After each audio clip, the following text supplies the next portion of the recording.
We have a 2015 Ford Fusion with a 2.5.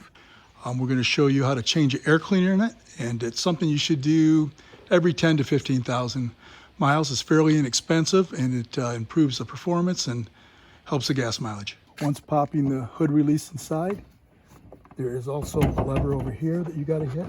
And you push it to the left, raise it up. That's right here. And there's also a hood release right here. You make sure it goes up in there.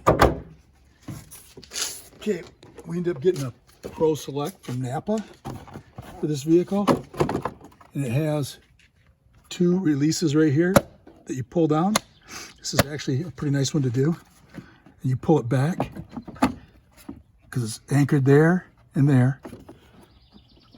Just pull it straight out. You can see it's a little dirty, especially when you compare it to the new one. So I'm going to replace that.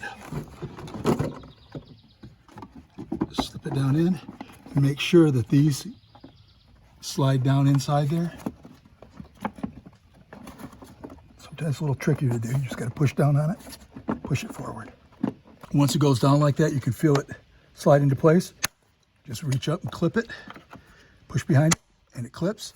That's all it takes to do an air cleaner on a 2015 Ford Fusion 2.5. That's something that's 10, 15 bucks. If you take it in and have it done, they probably charge you 35 or 40. So it's something you can easily do.